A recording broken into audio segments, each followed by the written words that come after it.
Good YouTube, Quinn Wade. Coming to y'all with that instant analysis on Analysis Playground on YouTube. We're going to talk about the Golden State Warriors winning 114 to 103 over the Utah Jazz. The Jazz go to 10 and 35, 7 and 19 away from home. And the Warriors are 500 again, 23 and 23, 13 and 12 at home. It's crazy seeing a record like that, knowing that Steph was healthy for majority of the season and he will be an all-star starter. You can say, well, if Luka was healthy, he would have been the starter over Steph, him and Shea. There's some truth to it, but it didn't happen that way, unfortunately, for Luka. Get well soon. But the Jazz actually lost the 2 games so far, so basically Golden State wins this series, although they play another game next month. They showed that they're better than the Jazz, and a lot of teams have done the same. But the Warriors had to win this one if they still trying to stay in that playoff conversation. But they started off this first quarter 27 to 27 when it ended, and they won the second quarter 35 to 24, and then they lost the third quarter 32 to 30, but they won the fourth quarter 22 to 20. Now they won this game by 11, which is good to see.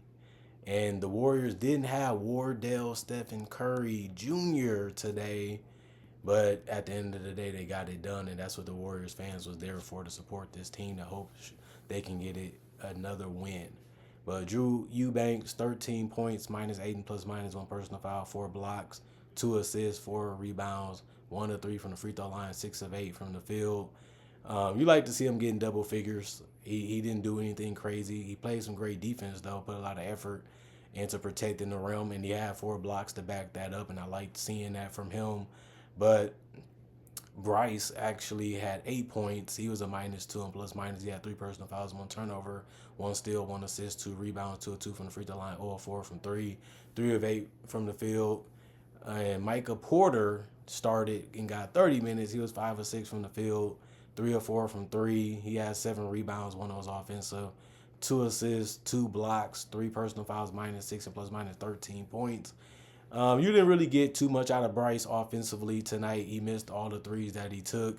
Still was able to put some points on the board, which you like to see. And Michael Porter, he made his threes, and he didn't take a crazy amount of shots, but he was efficient in the shots that he took and really helped his team stay afloat and stay contesting and contending to be able to win this game. And then Colin Sexton, he has really been their best offensive player outside of Larry Marketing.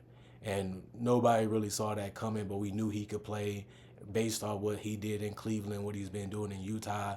And he had 30 tonight. Somebody had to score. They had to get a ball to somebody. Somebody had to take the shots. He took 19 of them. He was 12 of 19 from the field, 4 of 6 from three, 2 of 2 from the free throw line, 2 rebounds, 4 assists, 2 steals, 1 turnover, 4 personal foul, -5 and plus minus.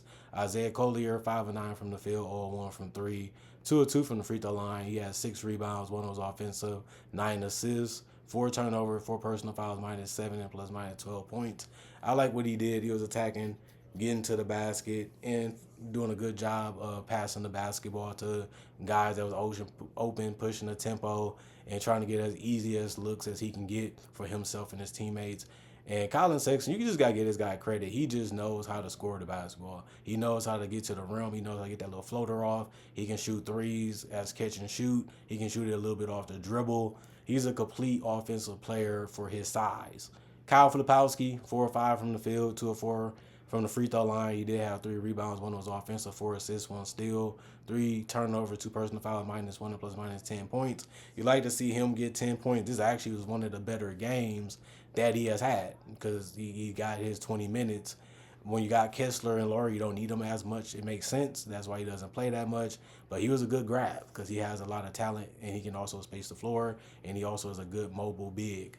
Patty Mills, 14 minutes for him, 0-2 from the field. Um, it was threes, 2 rebounds, -15 and plus minus no points. Makai Luke, 2 of 9 from the field, 1 of 5 from three, 4 rebounds, 2 of them was offensive, 1 assist, 2 turnovers, 3 personal fouls, +2 and plus minus 5 points. Elijah Harkless, 0 of 2 from the field, 3 rebounds, 1 assist, -7 and plus minus no points. And then Keontae George, 2 of 8 from the field, 0 of 4 from 3, 8 of 11 from the free throw line, 6 rebounds, 6 assists, 4 turnovers, 4 personal fouls, -6 and +/- 12 points. I like what he did. He's been often known as an offensive player. He didn't really do a lot of efficient work outside of the free throw line. This guy is not going to be shy to score the basketball. He's not shy to take shots. He's not efficient, but he's one of their best attackers when he's on the court. And he did pass the ball a little bit more than he usually does today and found guys. He's still learning the game. He's still trying to be a improvement waiting to happen each and every game. And I like that he's still trying to balance it out. Do I want to be a point guard? Do I want to be a two guard? We need you to play this role. We need you to play that role. It's all in his head as a young player. And he played 32 minutes, so they still trust him. They still think he's one of their better options, and that's why they continue to go with him. But tonight, he did a good job coming off the bench and led everybody in points and rebounds and assists, even though he didn't shoot the ball efficiently from the field or from three. But he did from the free throw line. The rest of the guys didn't play, injury or the coach's decision. 39 to 76, 51% from the field, 8 to 26, 30% from 3, 17 to 24, 70% from the free throw line, 39 rebounds, 30 assists, 4 steals, 6 blocks, 15 turnovers, 24 personal fouls, and 103 points. And then the Warriors, without their leader, they was able to still execute and win this game. They're a hard team to stop, but the Jazz came all the way back and trailed, I think, by 1 point. But the Warriors was able to go on that last run to finish them off and make sure they get the win, which is impressive. They have veterans and guys that understand how to make winning plays and winning decisions on both ends of the court. And they was able to use that to their advantage tonight. Trayce Jackson-Davis, 4 points, -7 +/- 1 personal foul, 1 assist, 1 rebound. It was offensive, and he was 2 of 3 from the field, scored all of his points in the paint, no free throws. Andrew Wiggins, 5 of 17 from the field, 3 of 8 from 3, 6 of 9 from the free throw line, 2 rebounds. It was offensive, 3 assists, 1 steal, 2 blocks, 1 turnover, 2 personal foul, +12 and +/- 19 points. He got to the basket, he knocked down his threes, got to the free throw line, and he played good defense using his length and his quickness still to be able to be a difference maker on that end of the court. Dennis Schroeder was 8 of 20, 5 of 13 from the three-point line, 2 of 2 from the free throw line, 5 rebounds, 4 assists, 3 steals, 2 turnovers, 4 personal foul, +3 and +/- 23 points. We knew that Schroeder can score. We knew he likes to play at his own pace. We knew he can get to the basket. We knew that he's going to keep putting pressure on the defense, so he has to take the three to keep the defense honest. And he did all those things while also pickpocketing it a couple times to get some easy buckets in transition. Buddy Hield, 1 of 7 from the field, 0 of 4 from 3.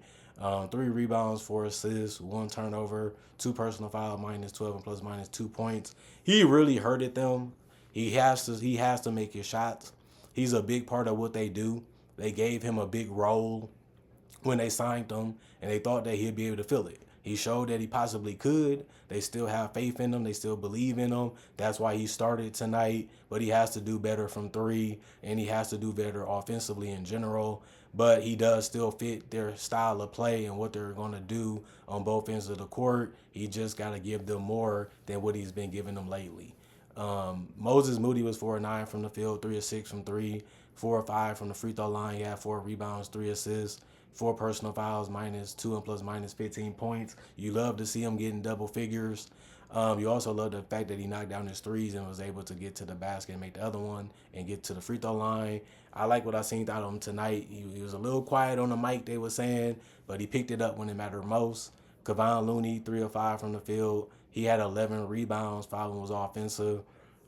2 assists, 1 steal, 2 blocks, 1 personal foul, +23, and ±6 points was really low, but even Trayce Jackson really couldn't score on these guys, even though he played around 6 minutes. But Kevon came in, he ended up getting sick the other game. Now he's back, and he was able to play hard and give them a couple other opportunities with those offensive rebounds, but he didn't score that many points either.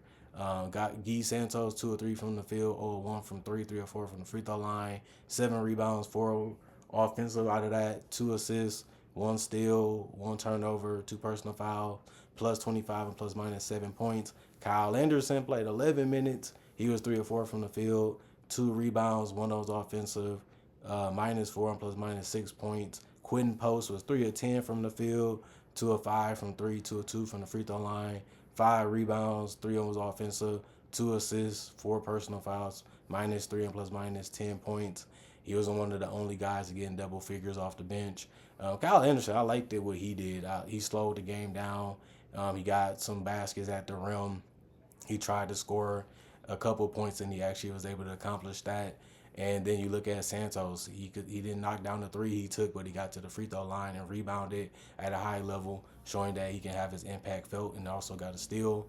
And then you look at the fact that Gary Payton II, he only played 10 minutes. He was 0-2 from the field, 0-1 from three, 2-2 from the free throw line. He had 2 assists, 1 steal, 1 turnover, 3 personal foul, plus 1 and plus minus. He had 2 points, didn't really have that difference making game tonight, but he played and tried to contribute the best way he could. And then Brandon Przezinski was the best guy off the bench. He was 5 of 12 from the field, 4 of 11 from three, 6 of 6 from the free throw line. He had 7 rebounds and 6 assists. He had 1 steal, 3 turnovers, 1 personal foul, plus 19 and plus minus and 20 points. I love what he did. He spaced the floor. He was looking for chances to break down the defense to find guys that was open, and he just tried to take the best shots that he could with as much confidence as he had, and he got some of them to drop, and you'll take it, especially when it's 20 points and it wasn't on the least efficiency. And you look at the fact that he made all his free throws and he found his teammates and he rebounded the ball at a high enough level to where the starters didn't really have to worry about doing that when they came in. I would say they had a great performance from their bench tonight, and that's why they was able to win this game too.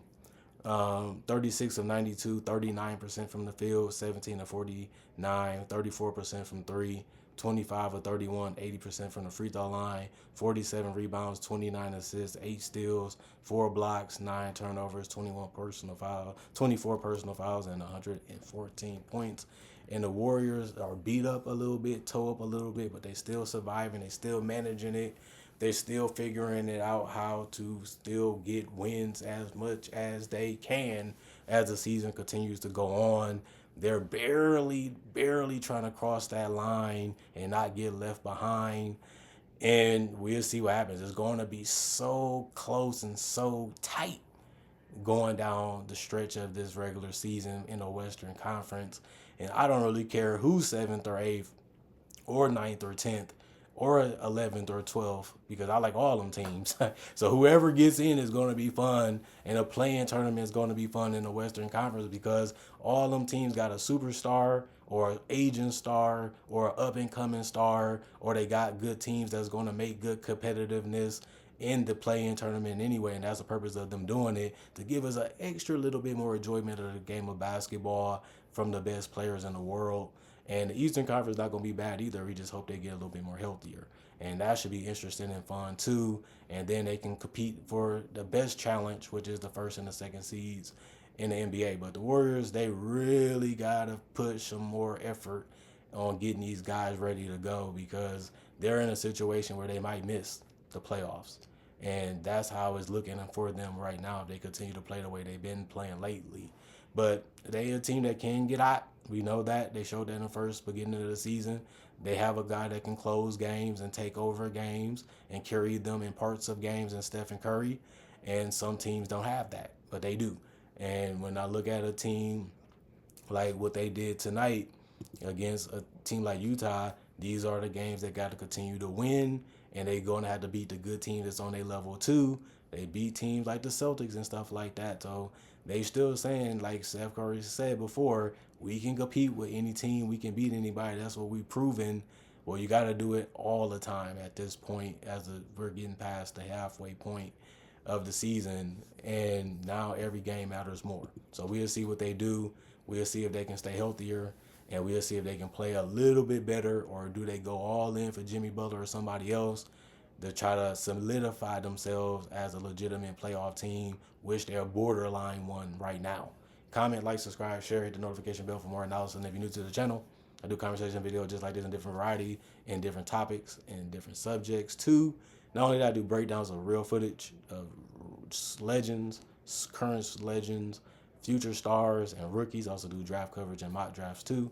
and so many other things. And if you still not so that you want to subscribe, I got over 3,000 videos that you can check out on my YouTube account. And if you want to see something that's not basketball related, since this is an NBA only channel, my social medias are also on my channel too, so you can follow me on those and see some other things, or even message me to get to know me a little bit better.